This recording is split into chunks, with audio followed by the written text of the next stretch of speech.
देखिए बच्चों, कक्षा 9वीं की संस्कृत का अध्याय 2 अध्याय 1 मैंने पढ़ा चुका हूँ, है ना। बहुत पहले पढ़ाया था, उसके वीडियो मिल जाएंगे आपको, उससे आप तैयार कर लीजिए। अब अध्याय 2 पढ़ाऊंगा। अध्याय 2 आपका स्वर्ण का कहा। स्वर्ण का मतलब होता है सोने का कहा मतलब कौआ। सोने का कौआ, सोने का कौआ। पहले हम इसकी समरी पढ़ेंगे, क्योंकि आपको कथाक्रम संयोजन आता है। यदि आपको पाठ की कहानी पता रहेगी तभी आप उसको कर पाओगे। क्लियर? इसलिए यहाँ पर आपको पढ़ाना पड़ रहा है ना। देखिए, स्वर्ण का सोने का कौआ, बहुत ही अच्छी कहानी है। कहानी पढ़ना बहुत जरूरी है। देखिए, हम कहानी पढ़ लेते। देखो, इस प्रकार का सोने का पंख देखिए, इसका हम यहाँ पर अनुवाद पढ़ेंगे। देखिए, प्राचीन समय में किसी गांव में एक निर्धन वृद्धा स्त्री रहती थी, एक बुढ़िया रहती थी। उसकी एक विनम्र पुत्री थी। उसकी पुत्री कैसी थी? बहुत विनम्र थी। एक बार माता ने थाली में चावल रखकर पुत्री को आदेश दिया कि सूरज की धूप में चावल की पक्षियों से रक्षा करो, है ना। उसने थाली में चावल रख दिया और पुत्री को आदेश दिया कि सूरज की धूप में चावल को सुखाना है और उसके पक्षियों से रक्षा करना है। कुछ समय बाद एक विचित्र कौवा उड़कर उसके पास आया, है ना, उसकी बेटी के पास। इस प्रकार का सोने के पंखों वाला तथा चांदी की चोंच वाला सोने का कौआ आया। लोकल कौआ नहीं था भाई, सोने का कौआ था। उसके द्वारा पहले नहीं देखा गया था। उसको चावल खाते हुए और हंसते हुए देखकर बालिका ने रोना आरंभ कर दिया, है ना। जब कौआ चावल खाने लगा था तो बालिका रोने लगी। उसको रोकती हुई बालिका ने प्रार्थना की, चावल मत खाओ हे कौआ, चावल मत खाओ, मेरी माता बहुत निर्धन है। सोने के पंख वाले कौआ ने कहा, दुख मत करो, तुम सूर्योदय से मतलब सूरज उगने से पहले गांव के बाहर पीपल के पेड़ के नीचे आ जाना, है ना, स्कूल के पीछे पीपल के नीचे, सॉरी, है ना। तुम सूर्योदय से पहले गांव के बाहर पीपल के वृक्ष के नीचे पीछे आ जाना, मैं तुम्हें चावलों का मूल्य दे दूंगा। प्रसन्न हुई बालिका प्रसन्न हो गई। उसको रात भर नींद नहीं आई। अब क्या हुआ? और सूर्योदय मतलब सूरज के उगने से पहले ही वह वहां पहुंच गई और वृक्ष के ऊपर देखकर वह आश्चर्यचकित हो गई कि वहां सोने का महल बना हुआ है। जब कौवा सोकर जागा तब उसने सोने की खिड़की से कहा, अरे बालिके, तुम आ गई। ठहरो, मैं तुम्हारे लिए सीढ़ी उतारता हूं। इसलिए बताओ, सोने वाली, चांदी वाली या तांबे वाली, कौन सी उतारूं? है ना, क्या सोने की सीढ़ी उतारूं या चांदी की सीढ़ी उतारूं या काले तांबे की सीढ़ी उतारूं? कन्या बोली, निर्धन माता की पुत्री हूं, तांबे की सीढ़ी से ही आऊंगी। परंतु सोने की सीढ़ी के द्वारा वह स्वर्ण महल में पहुंची।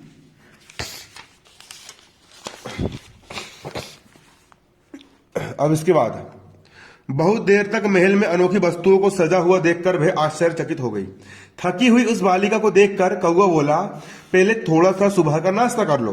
बताओ, तुम सोने की थाली में भोजन करोगी या चांदी की थाली में भोजन करोगी या तांबे की थाली में? बालिका ने कहा, तांबे की थाली में ही करूंगी, मैं निर्धन भोजन करूंगी। तब वह कन्या आश्चर्यचकित हो गई जब सोने के कौवे के द्वारा सोने की थाली में भोजन परोसा गया। ऐसा स्वादिष्ट भोजन उस बालिका ने कभी नहीं खाया था।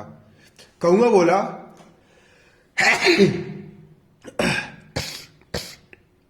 हे बालिके, मैं चाहता हूं कि तुम हमेशा यहीं रहो, परंतु तुम्हारे माता अकेली है, तुम जल्दी से अपने घर जाओ। देखो, ऐसा कहकर कौवे ने कमरे के अंदर से 3 संदूक निकालकर उस बालिका से कहा, हे बालिके, इच्छा अनुसार संदूक ले लो।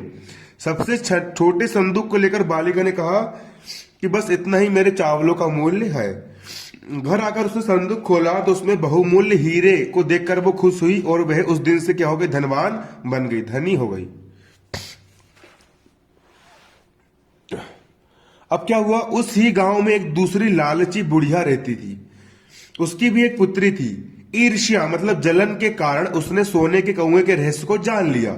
सूरज की धूप में चावलों को रखकर उसने भी अपनी पुत्री को रखवाली के लिए लगा दिया। उसी प्रकार से सोने के पंख वाले कौवे ने चावलों को खाते हुए उसे भी वहीं बुला लिया।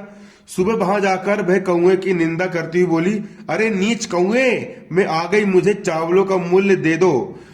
कौवा बोले, मैं तुम्हारे लिए सीढ़ी उतारता हूं, तो बताओ, सोने की उतारूं, चांदे की उतारूं या तांबे की, कौन सी उतारूं? घमंडी बालिका ने कहा, सोने की सीढ़ी से आऊंगी, परंतु सोने के कौवे ने उसके लिए तांबे की सीढ़ी ही दी। सोने के कौवे ने उसको भोजन भी तांबे के बर्तन में ही कराया। वापस आते समय सोने के कौए ने कमरे के अंदर से 3 संदूक लाकर उसके सामने रखा। उस लालची लड़की ने सबसे बड़ी संदूक ली और घर आकर व्याकुल व्याकुल भय जैसी संदूक खोलती तो उसमें भयंकर काले काले सांपों को देखती है ना। तो लालची लड़की के द्वारा लोभ का फल प्राप्त कर लिया गया, उसके बाद उसने लालच करना छोड़ दिया। ये हमारा पाठ खत्म होता है, मतलब हमको लालच कभी भी नहीं करना चाहिए। अब क्वेश्चन आंसर देखेंगे यहां पर हम। निर्धनाया वृद्धा दुहिता कीदृश आसित। निर्धनाया मतलब निर्धन, वृद्धाया मतलब वृद्धा की पुत्री कैसी थी। निर्धन जो गरीब वृद्धा थी उसकी पुत्री कैसी थी। तो देखो विनम्र थी, विनम्र और सुंदर थी, ब्यूटीफुल थी, ब्यूटीफुल ब्यूटीफुल थी, है ना। निर्धनाया वृद्धाया दुहिता कीदृश, कीदृश को यहां पर हटाएंगे और कीदृश को यहां पर हटा करके विनम्रा और मनोहरा लिख देंगे। क्यों, क्या है ना, विनम्रा मतलब विनम्र थी और मनोहरा मतलब अच्छी दिखने वाली, सुंदर ब्यूटीफुल थी। चा आसीत, चा का मतलब होता है और।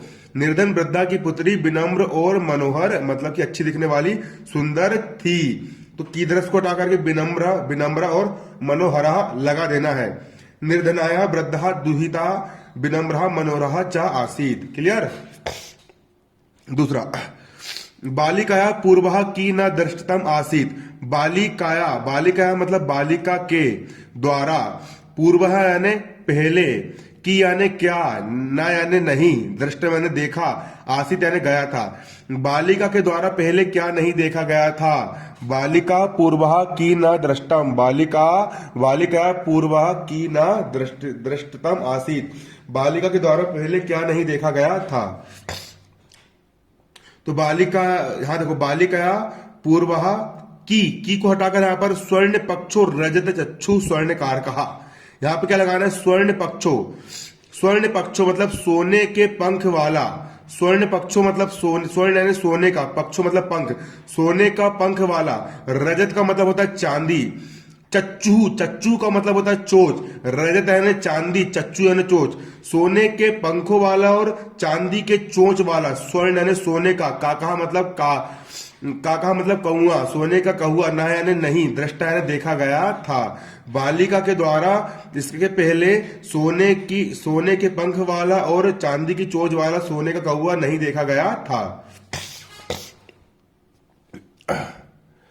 अगले यहां पर क्वेश्चन आपका है, रुदंती बालिकाम काकः कथम अश्वायासत, है ना। रुदंती मतलब रोती हुई, बालिकाम मतलब बालिका को, काकः मतलब कौआ ने, कथम यानी किस प्रकार, आश्वायासत मतलब आसमान दिया।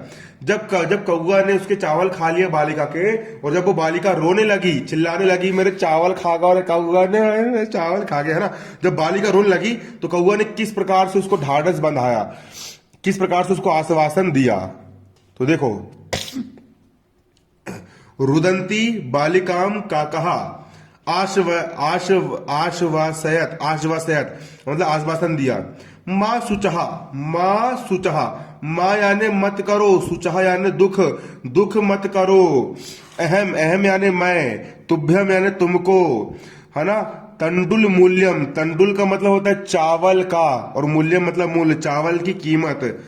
दास्यामी यानी दे दूंगा, इति यानी ये कहा, ना। रुदंती बालिकाम काका आश्वसयत, रोती हुई बालिका को कौवे ने कहा, मां सुचहा दुख मत करो, मैं तुम्हें चावल का मूल्य दास्यामी मतलब दे दूंगा, ये कहकर के उसको ढाढ़स बंधाया। क्यों बनाया, ढाढ़स बंधाया बच्चों, ढाढ़स बंधाया ढाढ़स बंधाया।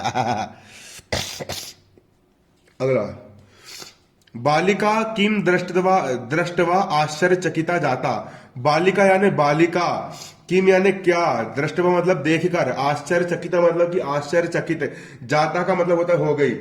बालिका क्या देख करके आश्चर्यचकित हो गई। बालिका ने ऐसा क्या सीन देख लिया, बालिका ने ऐसा कौन सा सीन देख लिया कि भैया वो आश्चर्यचकित हो गई। यहां पर आपको बताना है बालिका ने कौन सा सीन देख करके आश्चर्यचकित हो गई। बालिका क्या देख करके आश्चर्यचकित हो गई। क्लियर है। बालिका किम दृष्टवा आश्चर्यचकिता जाता, है ना। तो बालिका सोने के बने महल को देखकर आश्चर्यचकित हो गई। बालिका दृष्टवा का दृष्टवा, आश्चर्यचकित का चकित जाता, की को हटाना है, और स्वर्णमयम प्रसादम, स्वर्णमयम मतलब कि सोने का महल, प्रसादम मतलब को देखकर, स्वर्ण है ना, महल देखकर आश्चर्यचकित हो गई। स्वर्ण स्वर्णमयम प्रसादम, बालिका स्वर्णमयम प्रसादम दृष्टवा आश्चर्यचकिता जाता। बालिका सोने के महल को देखकर के आश्चर्य में पड़ गई, आश्चर्यचकित हो गई। बालिका सोने के महल को देख करके क्या हो गई? अरे भैया आश्चर्यचकित हो गई रे बालिका, टूरी खुश हो गई, बिल्कुल टनटना गई, बिल्कुल ऐसा भाव।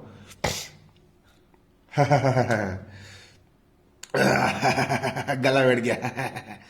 बालिका केन सोपानेन, बालिका केन सोपानेन, बालिका केन सोपानेन।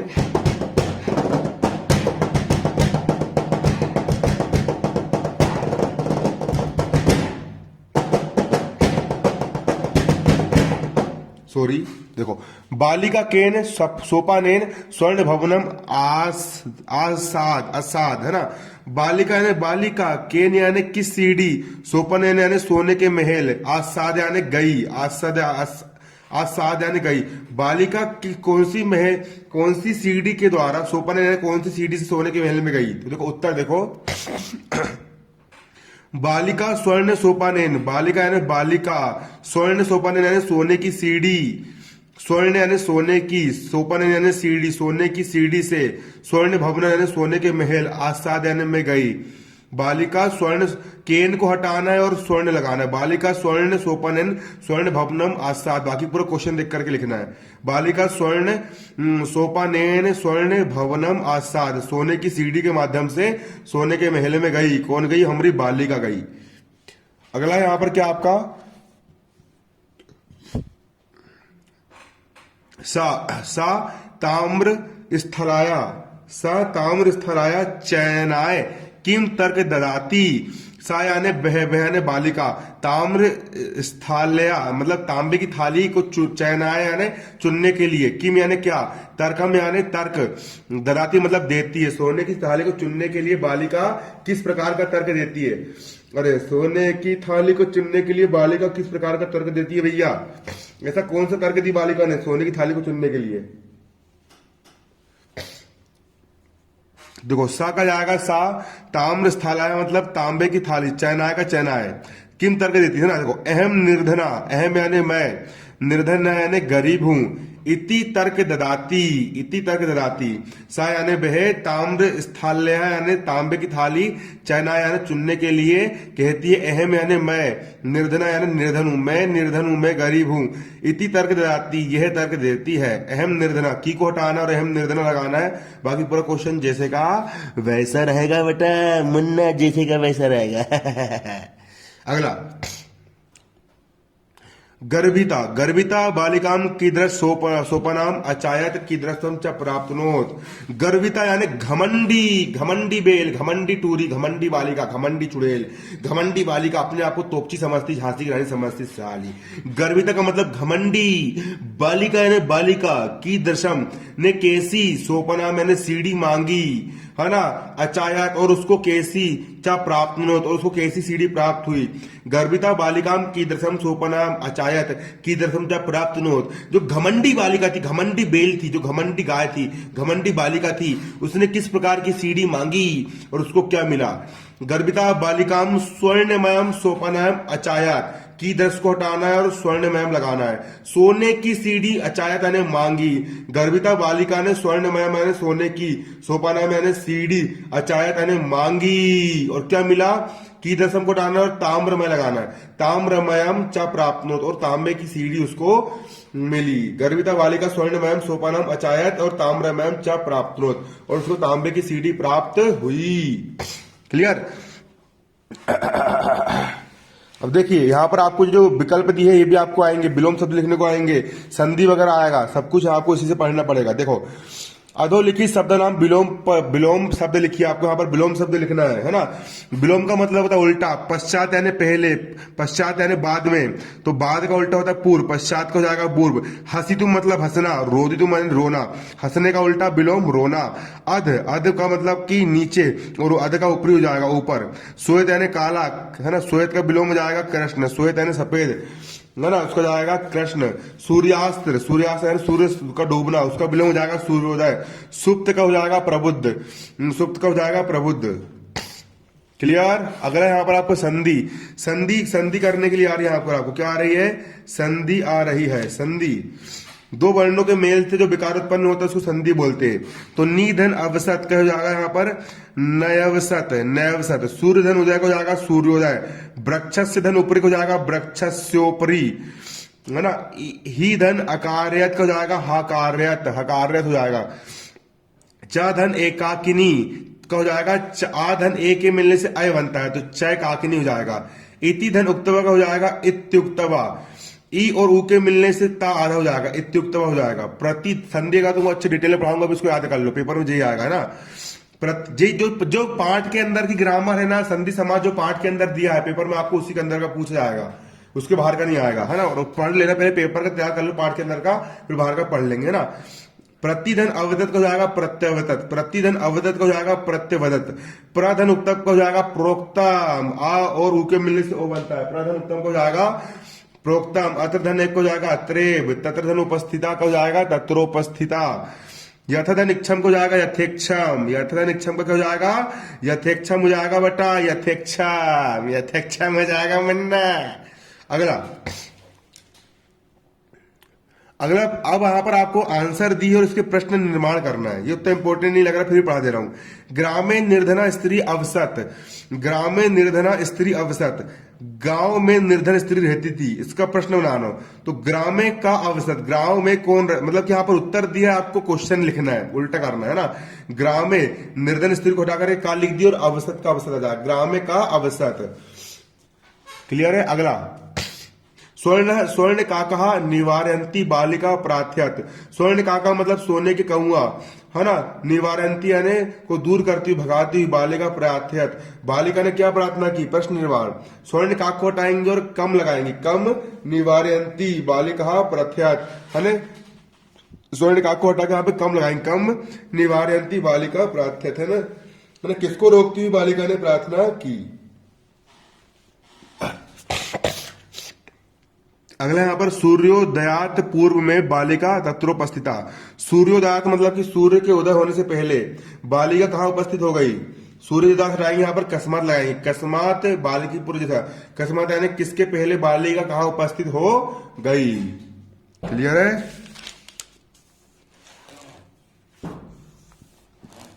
देखो अगला यहाँ पर हमारा क्वेश्चन क्या है, बालिका निर्धन मातु दुहिता आसित, बालिका यानी बालिका, निर्धन मातु मतलब निर्धन माता की, दुहिता मतलब पुत्री, आसित यानी थी, बालिका क्या थी, निर्धन माता की पुत्री थी। बालिका निर्धन मातु दुहिता आसित, बालिका निर्धन माता की पुत्री थी। इसके यहाँ पर आपको क्या बनाना है, क्वेश्चन बनाना है। तो यहाँ बालिका का बालिका, निर्धन मातु को जाएगा यहाँ पर कस्या, कस्या यानी किसकी, दुहिता यानी पुत्री आसित थी, बालिका कस्या दुहिता आसित, बालिका किसकी पुत्री थी। क्लियर है। यहाँ पर निर्धन मातु घटा करके यहाँ पर क्या लगाना है, कस्या लगाना है। अगला लुब्धा वृद्धा स्वर्ण काका से रहस्य भिज्ञावती, लुब्धा यानी लालची, वृद्धा यानी बुढ़िया, लुब्धा यानी लालची, वृद्धा यानी बुढ़िया, स्वर्ण काका से यानी सोने की कौआ, रहस्य भिज्ञावती यानी रहस्य जान गई थी। तो स्वर्ण काका से हटा करके यहाँ पर कस्य लिखना है, लुब्धा वृद्धा कस्य रहस्य भिज्ञावती, लुब्धा यानी कि लालची बुढ़िया किसके रहस्य को जान गई थी। अगला यहाँ पर देखिए, यहाँ पर प्रत्यय आता है। प्रत्यय किसको बोलते हैं, जो लास्ट जो आखिरी में जुड़ते हैं उसको हम प्रत्यय बोलते हैं, है ना। याद रखना सत्र प्रत्यय जुड़ता है तो लास्ट में न लग जाता है। हस धन सत्र तो हास और शत्र जुड़ा मतलब लास्ट में लग जाएगा। भक्ष धन शत्र लिखा है यहाँ पर, शत्र यहाँ पर लास्ट में जुड़ा है तो यहाँ पर लग जाएगा, भक्षण भक्षयन हो जाएगा। क्लियर। और लैप में यन लगता है, लैप में यन लगता है। वी धन लोक धन लैप तो विलोक यन हो जाएगा। नी धन छिप धन लैप, लैप में यहाँ पर यप लगता है, निक्षिप्य हो जाएगा। आ धन गम धन लैप, आगमय लास्ट में यह लग जाएगा, मा आधा हो जाएगा और यहाँ पर यह लग जाएगा, आगम में हो जाएगा। क्लियर। कतवा प्रत्यय में तब बा लगता है, कतवा प्रत्यय में देखो द्रस धन कतवा को हो जाएगा दृष्टवा, शी धन कतवा को हो जाएगा शैक्तवा, शीधन कतवा को हो जाएगा शेक्तवा। वृद्धा धन टाप का हो जाएगा वृद्धा, सुत धन टाप का हो जाएगा सुतहा, लघु धन तमप का हो जाएगा लघुतम, लघु धन तमप का हो जाएगा लघुतम हो जाएगा। क्लियर। अब प्रत्यय यहां पर अलग करने के लिए आएंगे, आपको पेपर में इंपॉर्टेंट है। हसी तम हो जाएगा तम, तम आया मतलब शत्र प्रत्यय है ना। हसी तम तो धातु जाएगी इसकी हस, और क्या लगा है इसमें, सत्र लगा है, सत्र लगा है ना। रोधि तुम, तो रोधि तुम में रुद धातु है, रुद यहाँ पर वर्ब, यहाँ पर धातु, यहाँ पर रुद है, और तुम लगा है मतलब तुमुन प्रत्यय। वृद्धा में वृद्ध धातु और टाप प्रत्यय। भक्षण, भक्षण भक्ष धातु जाएगी और ना लगा मतलब शत्र प्रत्यय। दृष्टवा, दृष्ट धातु जाएगी और अक्तवा प्रत्यय जाएगा। क्लियर। विलोक्य पेपर में जाएगा, विलोक्य में कौन सा प्रत्यय है, विकल्प में आ गया, तो विलोक्य में बी धन लोक धन लय प्रत्यय। क्लियर। अगला निक्षिप पे नी धन छिप धन लय प्रत्यय है, लास्ट में या लग गया मतलब लय प्रत्यय है। आगत्य, आगत्य आधन गम धन आधन गम धन लय प्रत्यय है ना। अगला यहां पर आपका क्या, अगला यहां पर आपका ये है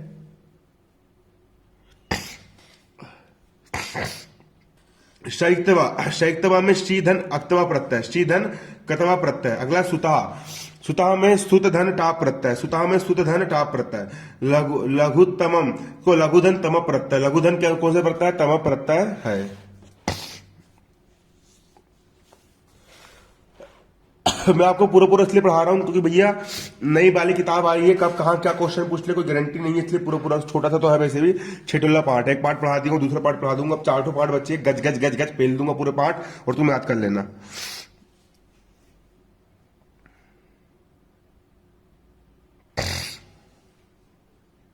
अधोलिखितानि कथनानि का कम का कहते, मतलब का यानी कौन, कम यानी किससे कह रहा है। ये जो कथन है कौन किससे कह रहा है, का मतलब होता है कौन, और कम यानी किससे कह रहा है। पूर्व प्रातः राष्ट्र क्रियता मतलब कि सूर्योदय होने के पहले अजाना, ये कौन बोल रहा है, स्वर्ण का सोने का कौआ बालिका से कह रहा है। सूर्य तपे तंडुलानी खगोल रक्षा है ना। सूर्य तपे ने सूरज के तपने के बाद, तंदुलान यानी चावल की रक्षा करो है ना। वृद्धा बुढ़िया ने किससे बोली, बालिका मतलब बालिका से कही। अगला तंडुलान माँ भक्षा मतलब कि तंडुलान मतलब चावल को, माँ यानी मत, भक्षा ने खाओ, चावल मत खाओ, बालिका ने स्वर्ण काक से बोली, तो कब में जाएगा बालिका, और यहां पर जाएगा आपको स्वर्ण काका। अगला अहम तुभ्यम तंडुल मूल्यम दास्यामी, मैं तुम्हें चावल का तंडुल का मूल्य दे दूंगा, चावल का मूल्य दे दूंगा। किसने बोला, सोने काक, स्वर्ण काक ने किससे बोला, बालिका से कहा। अगला भो नीच का कहा, अहम आगत मह तुंड मूल्य पच्छत है ना। हे नीच कौए मुझे चावल का मूल दे दो, किसने बोला, जो लुब्धा बालिका, लुब्धा मतलब कि लालची बालिका ने स्वर्ण काक से कहा। ये जाएगा भैया। यहाँ पर देखिए, यहाँ पर आपका ये मोस्ट इंपोर्टेंट चीज है भैया, पेपर में आएगा जे मोस्ट इंपोर्टेंट चीज है, महा IMP चीज खालिस्तान आपको आएंगे 5 नंबर के, याद करना है बिल्कुल अच्छे से है ना। कोष्टम में दिए गए शब्दों को पंचमी विभक्ति का प्रयोग करना है, पंचमी विभक्ति में आत लगा देना है ना। मुस्काह बिलाद है ना। ग्राम का पंचमी हो जाएगा ग्रामात, पर्वत का पंचमी हो जाएगा पर्वतात, वृक्ष का पंचमी हो जाएगा ग्राम का पंचमी हो जाएगा ग्रामात, पर्वत का पंचमी हो जाएगा पर्वतात, वृक्ष का पंचमी हो जाएगा वृक्षात, सिंह का पंचमी हो जाएगा सिंहात सिंहात, क्लेश का पंचमी हो जाएगा, कलेश का पंचमी क्या हो जाएगा कलेशात, और पाप का पंचमी क्या हो जाएगा, पाप का पंचमी हो जाएगा पापात, पाप का पंचमी क्या हो जाएगा पापात हो जाएगा। ये आपका चैप्टर खत्म हो गया है। ठीक, अब अगला चैप्टर अगले वीडियो में आपके लिए लेकर के आऊंगा। धन्यवाद। जय हिंद, जय भारत।